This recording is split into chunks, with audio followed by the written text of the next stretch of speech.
আসসালামু আলাইকুম, সবাই কেমন আছেন? আজকে আমি আপনাদের দুটি শিক্ষণীয় গল্প বলবো, যা থেকে আমরা অনেক কিছু শিখতে পারি এবং জানতে পারি। প্রথমত মাইকেল জ্যাকসন। মাইকেল জ্যাকসন ছিল বিশ্বের সবচেয়ে বড় শিল্পী এবং গায়ক এবং ডান্সার, আমরা সবাই জানি। সে যখন অনেক জনপ্রিয়তা লাভ করে তখন সে ভাবলো আমাকে 150 বছর বাঁচতে হবে। সেজন্য সে টার্গেট নিয়ে নিল যে 150 বছর বাঁচার জন্য কী করতে হবে। তখন তার খাবার জন্য ডাক্তার, শোয়ার জন্য ডাক্তার, এমনকি পোশাক পরার জন্য ডাক্তার ব্যবহার করত। সে এক জামা যখন পরতো, দ্বিতীয়বার সেই জামা পরতো না। এরকম করতেই চলতে থাকলো, কিন্তু ভাগ্যের কি নির্মম পরিহাস। 150 বছর বাঁচার ইচ্ছা ছিল, কিন্তু 50 বছর হওয়ার আগেই সে দুনিয়া থেকে বিদায় হলো।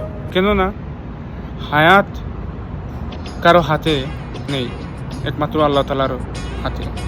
উনি যখন ইচ্ছা তখন আপনার হায়াত কেড়ে নিতে পারে।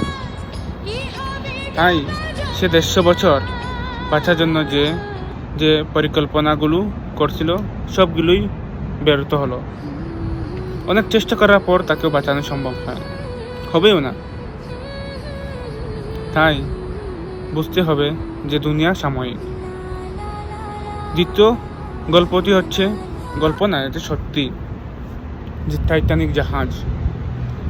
যে জাহাজ তৈরি হওয়ার পর সেই জাহাজ তৈরির বিজ্ঞানী বলছিল যে এই জাহাজ কোনোভাবেই ধ্বংস হবে না, এটি এমন শক্তিশালী এবং মজবুত করে তৈরি করা হয়েছে।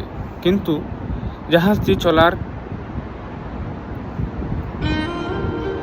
মধ্যে সাগরের মধ্যখানে বরফের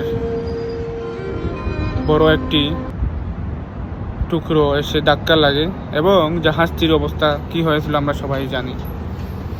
এবং জাহাজটিতে যত মানুষ ছিল সবই মারা গেছিল, শুধু 2 জন বাঁচছিল। তা আমরা সবাই জানি, ইতিহাস সবার জানা আছে।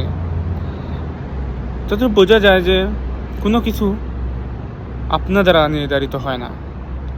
আপনি যতই কিছু যেভাবে চান সেভাবে হবে না, কিন্তু উপরওয়ালা পরিকল্পনা করে রেখেছেন। তাই কোনো কিছুতে অহংকার, ক্ষমতা দাপট না দেখানোই ভালো।